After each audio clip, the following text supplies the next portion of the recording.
जय गुरुदेव। सच्चे साधक के लिए एक अंतरंग वार्ता के अगले सत्र में मैं Swami Vaishampayan art of living foundation से आप सबका बहुत बहुत स्वागत करता हूं।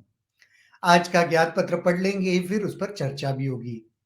यह ज्ञान पत्र 10 दिसंबर 2000 कन्नूर केरल भारत में दिया गया। शीर्षक है मैं भगवान हूं। यह कहना कि मैं भगवान हूं ईश्वर का अपमान समझा जाता था।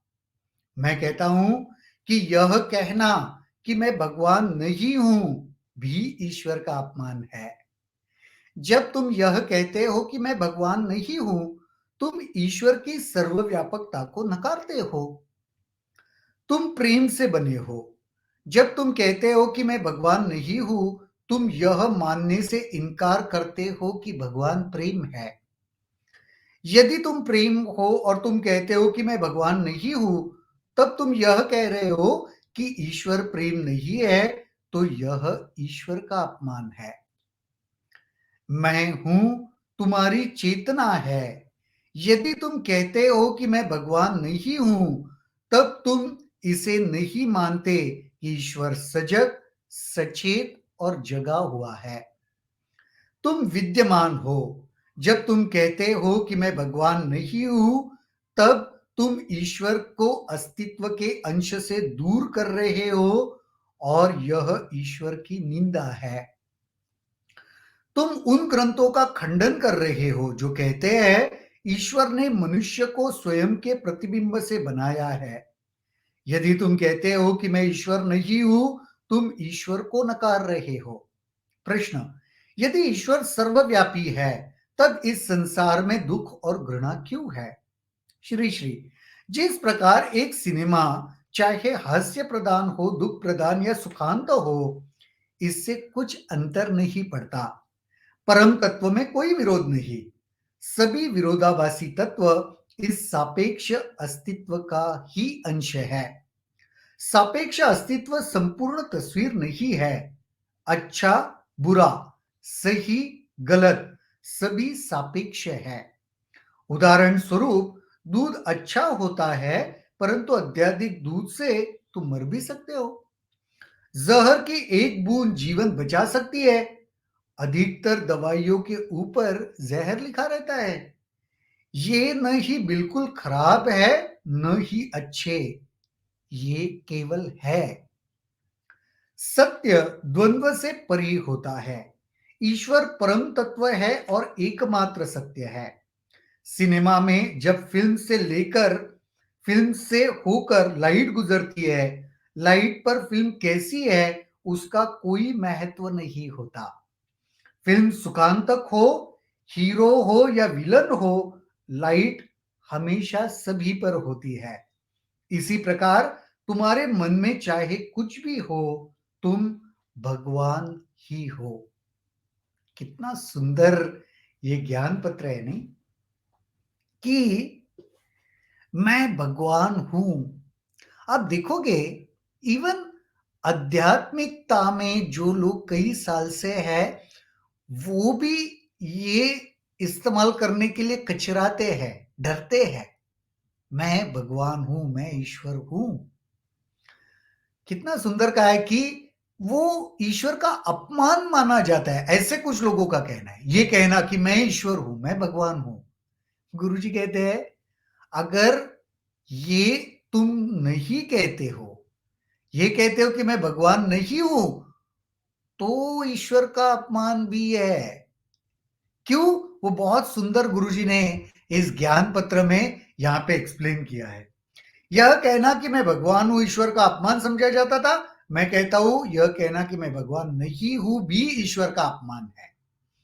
जब तुम यह कहते हो कि मैं भगवान नहीं हूं, तुम ईश्वर की सर्वव्यापकता को नकार रहे हो। ईश्वर का व्याख्या यही होता है ना, जो सर्वव्यापी है, जो सर्वत्र है। तो अगर वो सर्वव्यापी है, तो मैं कहां हूं? वो सर्वव्यापिता में मैं नहीं हूं क्या? फिर मैं भी हूं। तो अगर मैं कहता हूं मैं भगवान नहीं हूं, तो इसका मतलब हमने उसके सर्वव्यापकता को नकार दिया। हम ये मानने को तैयार नहीं कि भगवान सर्वव्यापी है, ईश्वर सर्वव्यापी है। तुम प्रेम से बने हो। जब तुम कहते हो कि मैं भगवान नहीं हूं, तुम यह मानने से इनकार करते हो कि भगवान प्रेम है। तुम तो प्रेम से ही बने हो, हम सब प्रेम से बने हैं। और जब हम कहते हैं मैं भगवान नहीं हूं, तो हम ये कह रहे हैं कि भगवान प्रेम नहीं है, पर भगवान भी तो प्रेम स्वरूप ही है। तो फिर ये नकारना, क्योंकि मैं भी प्रेम हूं तो भगवान ही हो गया, तो ये नकारना भी भगवान का अपमान है। यदि तुम प्रेम हो, तुम कहते हो मैं भगवान नहीं हूं, तो तुम ये कह रहे हो कि ईश्वर प्रेम नहीं, यह तो ईश्वर का ही अपमान हुआ। मैं हूं तुम्हारी चेतना है। यदि तुम कहते हो मैं भगवान नहीं हूं, तब तुम इसे नहीं मानते कि ईश्वर सजग, सचेत और जगा हुआ है। ये जो चेतना से, चेतना ही है ना। चेतना का स्वरूप क्या है? जगा होना, वो दिव्यता होना। तुम सजग, सचेत और जगे हुए हो, यही तो ईश्वर के लक्षण है, और वो चेतना के भी लक्षण है। तो फिर तुम फिर से अपमान ही कर रहे हो। तुम विद्यमान हो, जब तुम कहते हो मैं भगवान नहीं हूं, तब तुम ईश्वर के अस्तित्व के अंश से दूर कर रहे हो, और यह ईश्वर की निंदा है। मैं ईश्वर नहीं हूं ये कहना भी ईश्वर की निंदा है। तुम उन ग्रंथों का खंडन कर रहे हो जो कहते हैं ईश्वर ने मनुष्य को स्वयं के प्रतिबिंब से बनाया है।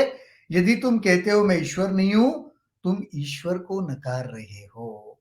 तुम खुद को नहीं, तुम ईश्वर को ही नकार रहे हो, क्योंकि वह सर्वव्यापी है, सर्वत्र है, सब में है। इसीलिए मुझ में भी है। जब तुम कहते हो मुझ में नहीं है, तो इसका मतलब तुम ईश्वर को ही नकार रहे हो। प्रश्न, यदि ईश्वर सर्वव्यापी है, तो संसार में दुख और घृणा क्यों है?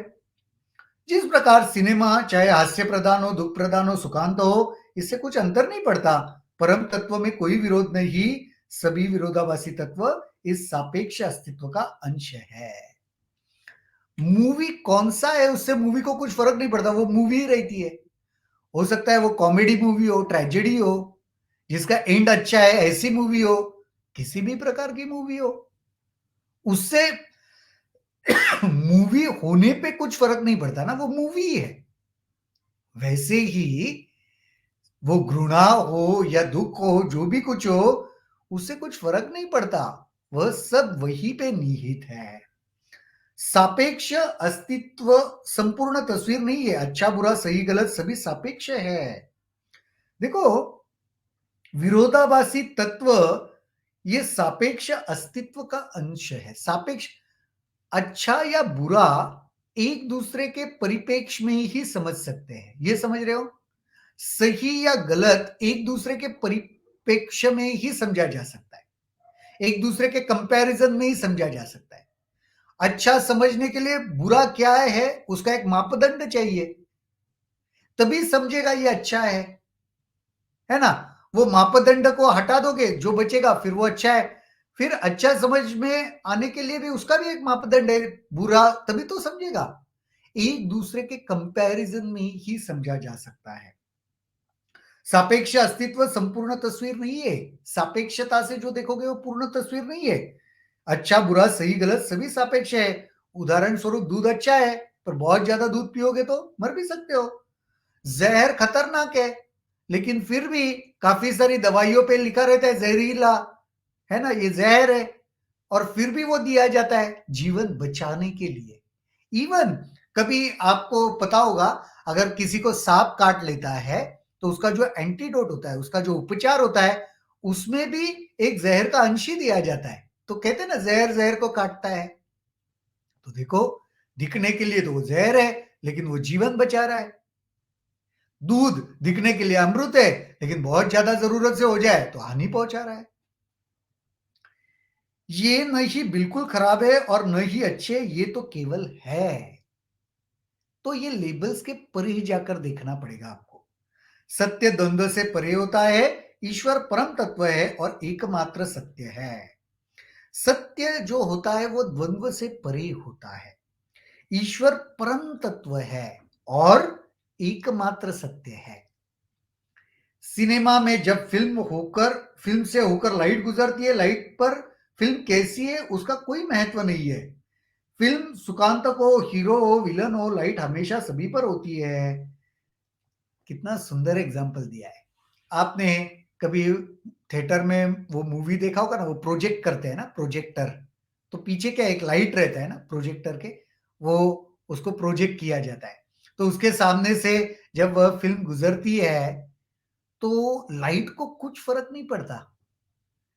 हीरो के ऊपर से गुज़र रही है, विलेन के ऊपर से, अच्छे सीन्स के ऊपर से गुज़र रही है, दुखी सीन्स के ऊपर से गुज़र रही है, लाइट को कुछ फ़र्क नहीं पड़ता। कितना सुंदर एग्ज़ाम्पल है देखो। इसी प्रकार तुम्हारे मन में चाहे कुछ भी हो, तुम ही भगवान हो। मन में चाहे कुछ भी हो, वो लाइट को कुछ फ़र्क नहीं पड़ता, वो लाइट ही है पीछे। तो ये ज्ञान पत्र बहुत ही सुंदर, मुझे बहुत पसंद आया। मैं भगवान हूँ। जब तुम ये नहीं कहोगे, तो शायद ईश्वर का अपमान होगा। ये गुरुजी ने एक बहुत अलग नज़रिया इस ज्ञान पत्र से दिया। इसको थोड़ा 1-2 बार सुनना, 1-2 बार पढ़ना, इसके ऊपर चिंतन करना, मनन करना और आपको इसमें से क्या सूझता है, ये कमेंट सेक्शन में ज़रूर लिख के बताना। हाँ, और उसके साथ अगर कुछ प्रश्न है, तो उसको भी आप कमेंट सेक्शन में लिख सकते हो, उसके ऊपर हम ज़रूर चर्चा करेंगे। तो आज के लिए यहीं पर रुकेंगे, कल दोबारा मुलाकात होगी इसी जगह, इसी समय, किसी नए विषय के साथ। तब तक के लिए शुभ रात्रि, जय गुरुदेव।